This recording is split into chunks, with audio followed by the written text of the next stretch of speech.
नमस्कार। जिसकी आशंका थी और जिस आशंका का मैंने जिक्र आपको पिछले वीडियो में किया था, शाहीन परवीन नहीं रही।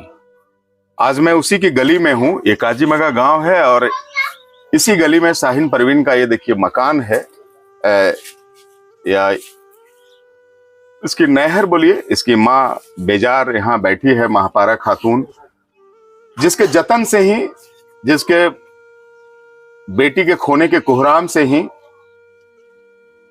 लोग जगे और तफ्तीश आगे बढ़ी इनके आवेदन पे, और कुछ लोगों की गिरफ्तारी भी हुई। और महापारा का जो आवाज था, जो रुदन था, उससे विचलित होकर के प्रशासन संवेदना में आई और शाहीन का शव ढूंढ पाई। निश्चित रूप से शाहीन के शव को इस तरह से अपराधियों ने जला करके सुनसान बियावान जंगल में फेंका था कि प्रशासन को बहुत मशक्कत करनी पड़ी। लेकिन ये हमेशा हम कहते हैं कि पाप किसी का सगा नहीं, ना मानो तो कर देखो, जाकर उनके घर देखो। जिसने भी पाप किया है, एक ना एक दिन उसकी सजा उसे अवश्य मिली है। इस वाक्य में भी कुछ ऐसा ही हुआ। 20 वर्षीय शाहीन को यह मालूम ही नहीं था कि जिसके घर में वो रह रही है वही उसके मौत के तलबगार भी है। और हमने पिछले वीडियो में जिक्र किया, जैसा कि शाहीन की मां महापारा का बार बार आरोप था कि इनके समधन या शाहीन के ससुराल के लोग बार बार पैसे का जिक्र करते थे, पैसे की मांग करते थे, और उसी पैसे की लालच में, लोभ में उसकी हत्या कर दी गई।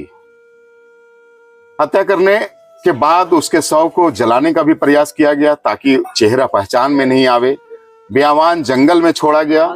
और आप देखिए कि शाहीन तो चली गई, लेकिन शाहीन का जो अंश है, ये मासूम आबोध, अब पता नहीं इसकी परवरिश कैसे हो पाएगी, किस तरह से हो पाएगी, क्योंकि हम सभी जानते हैं कि माँ का स्थान इस धरती में कोई दूजा ले नहीं सकता, वो भगवान ही क्यों ना हो।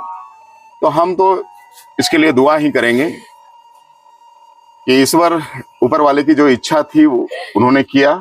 लेकिन इसके मासूम चेहरे को देख करके, आखिर किसी का भी, कितना भी निर्दयी हो आप, आपका दिल लर्जेगा जरूर, आपका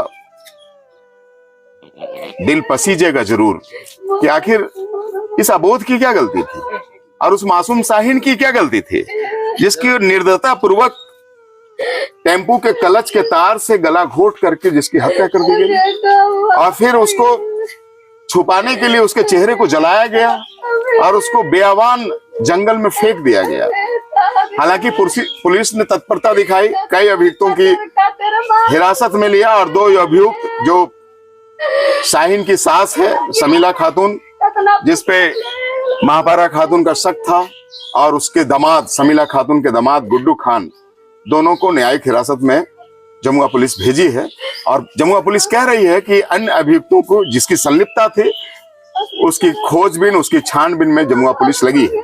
हमें जो खबर है कि कई अन्य लोग भी जमुआ पुलिस की निगाहबानी में है और उस पर नजर रखी जा रही है, और हम समझते हैं कि साक्ष्य मिलने के साथ ही अन्य लोगों की भी अरेस्टिंग होगी।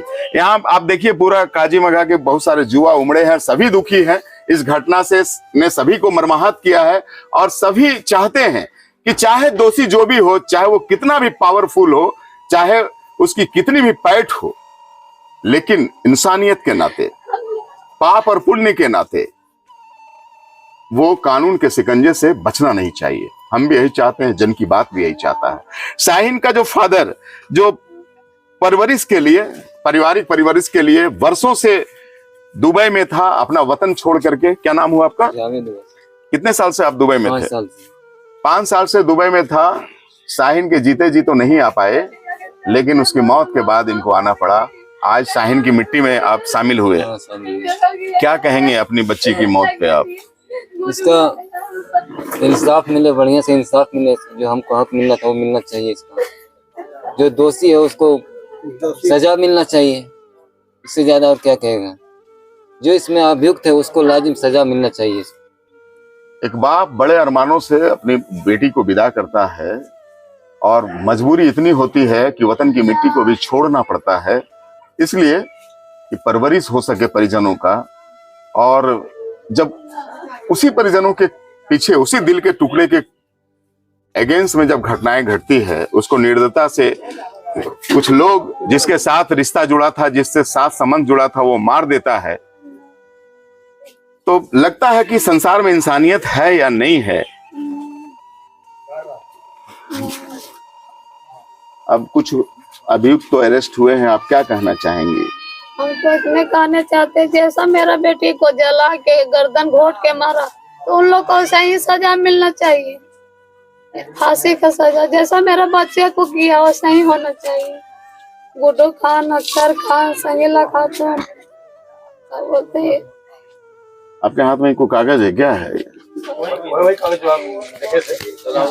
सलाउद्दीन, सब इन लोग एक आवेदन है जो अपनी बच्ची के गायब होने के बाद ये जमुआ थाना में दी थी। आप देखिए, लिखा है कि सेवा में श्रीमान थाना प्रभारी महोदय, जमुआ गिरिडीह झारखंड। सविनय निवेदन है कि मैं महापारा खातून पति मोहम्मद जावेद वारसी, ग्राम मघाकला, थाना जमुआ, जिला गिरिडीह की निवासी हूँ। मैं अपनी बेटी शाहीन परवीन की शादी मघाकला के मोहम्मद रशीद पिता मोहम्मद रफीक के संग मुस्लिम रीति रिवाज से लगभग 2 साल पहले किया था। मोहम्मद रशीद के पिता मोहम्मद रफीक से दहेज में 2 लाख की मांग किया गया था, जिसमें मैंने 80,000 नगद और एक सफेद आपाची गाड़ी दिया था। पर फिर भी मेरी बेटी को ससुराल में पति मोहम्मद रशीद, ससुर मोहम्मद रफीक, सास शमील खातून, ननखी परवीन पति सलाउद्दीन खान, ग्राम मघाकला निवासी, और संजीला खातून पति अख्तर खान, गुड्डू खान पिता अख्तर खान, मुस्कान परवीन पति गुड्डू खान, ग्राम कोवाड़, जिला गिरिडीह का निवासी है, दहेज के लिए मारपीट और परेशान करते थे। संजीला खातून और उसके भाई वह फोन पे मुझे धमकी देते थे कि पैसा दे दो, नहीं तो तेरी बेटी को जान से मार दूंगी।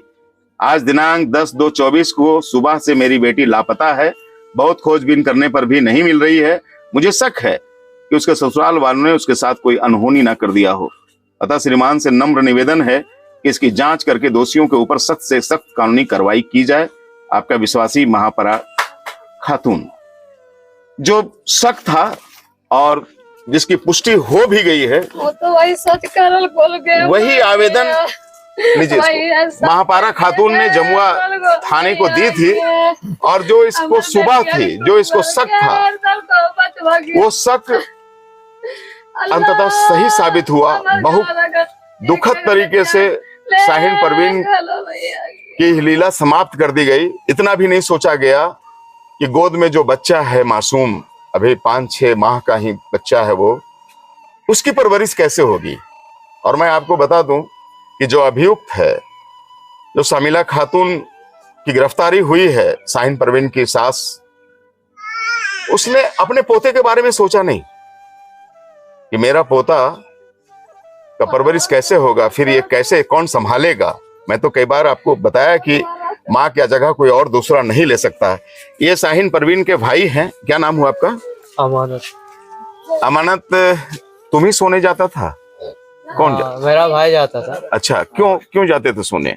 वो जाते थे ऐसे ही, जैसे अकेले सोती थी तो वो अपने रूम में सोने जाता था ये। वो एक दिन जुम्मे के रात को इसको सोने के लिए मना कर दिया गया। अच्छा, ठीक है। वो आई रात को और ले गई अपनी बहू को। अच्छा। और अपने साथ सुला के उसको कोई आदमी जो उसका था ना, ये गुड्डू खान और सलाउद्दीन, उसको बुला के और फांसी सजा दे के वो जला उला करके फेंक दिया गया। अख्तर खान का बेटा गुड्डू खान, और अख्तर खान भी उसमें शामिल था। वो भी कतार है, वार होता है ना, उससे ये मार दिया था इधर, बाद में जंगल में फेंका उसका, हाथ पैर उठा कर काट दिया। बताइए। इतना डैमेज था कि हम उसको देख भी नहीं सके। कोई देख नहीं सका, ऐसा मारा है कि कोई देख नहीं सका।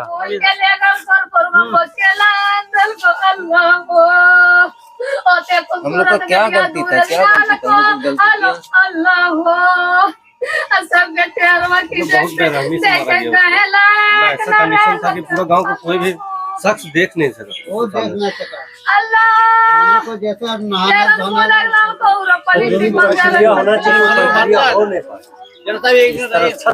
वो आदमी कैसे कितना निर्दयी हो सकता है ये आप समझ सकते हैं।